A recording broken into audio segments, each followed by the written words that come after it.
Hello, my name is Johnny, and this is my informative speech. Now, even though I can never know who's actually watching this video, I would ask that you play along for the next few minutes. I would ask that you think about this question and that you answer it honestly. Have you or have anyone you know ever struggled with addiction? And if you have, if you're in public, you don't have to, raise your hand. You see, my hand's up because I have struggled with addiction. 2017, according to the National Survey of Drug Use and Health, 19.7 million American adults battled a substance use disorder in 2017. And an even more grim statistic, in the same year, 70,200 Americans died from drug overdoses. That's 70,200 family members, 70,200 people who were loved by someone. And unfortunately, that 70,200 are mostly labeled those people. But see, there's a lot of misconceptions that go along with recovery.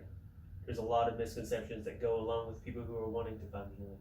Today, that's what we're going to talk about. I want to talk to you about this ministry right here. You see, misconceptions that have been formed around recovery groups are keeping people from attending. This ministry is tearing those down. We're showing that recovery is for everyone. It's not just for the druggie and the alcoholic. It is for everyone. So how can you come in and talk about the misconceptions? We're going to talk about that.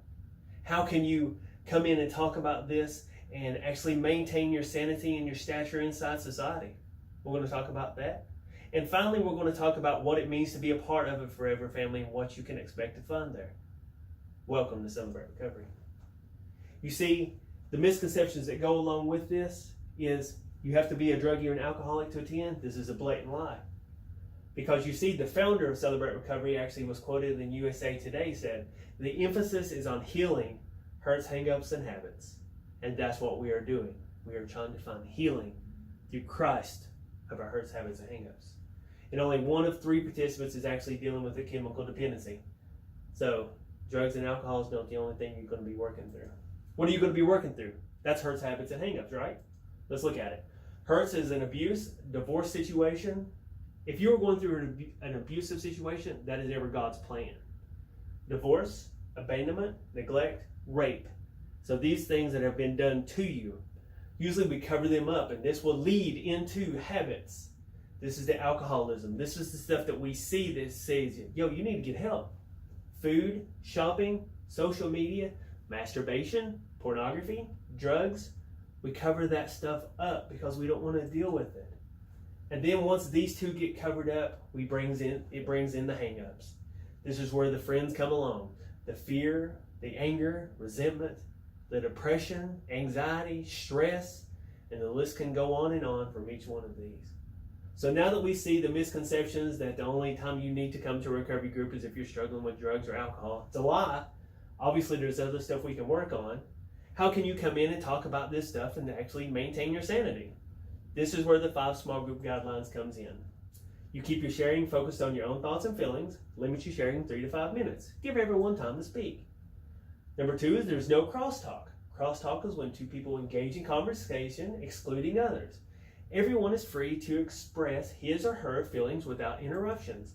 Number 3 is we're here to support one another, not fix one another. I work in a warehouse. You don't want me digging around inside your brain. Number 4, anonymity and confidentiality are basic requirements. What is shared in group stays in the group. The only exception is when someone threatens to injure themselves or others. And number 5 is offensive language has no place in a Christ-centered recovery group. A lot of these groups are held within churches, and we ask that you don't have a potty mouth. It's not too much to ask. So, now that we've talked about that, we've talked about the hurts, habits, and hang-ups, what they are. We've talked about how you can be safe when you come into our meetings. Tonight, let's talk about what is a Forever family. A Forever family is a place where you will not be judged and you will always be welcomed back with open arms. No matter if you go, relapse, slide away, whatever you may call it, you're going to be welcomed back with open arms. While you're here, we are encouraging you to find an accountability partner. Someone who is the same sex as you, who's walking through recovery with you. Someone that you could text, call, reach out to, go out with, watch a movie, hang out with, and find actually a healthy Christ-like relationship with. It is also a great place for you to find a sponsor. A sponsor is someone, again, of the same gender, and someone who has completed the 12-step process, and they have been at least clean or sober for at least 1 year. They know the steps, they understand them, and they can encourage you and motivate you, and sometimes they will require weekly check-ins and are available during times of crisis. So now that we've talked about these three things, let's recap. Celebrate Recovery is for everyone. Celebrate Recovery is a safe place to become healthy and to share, and it's a place to build healthy Christ-like relationships. So, in closing, I would like to just say this. My name is Johnny Green. I'm a grateful believer in Jesus Christ. I have seen deliverance from a porn addiction, sexual addiction. I struggle with image issues, and I struggle with overeating. Would you like to go to Celebrate Recovery with me? Thank you for letting me share.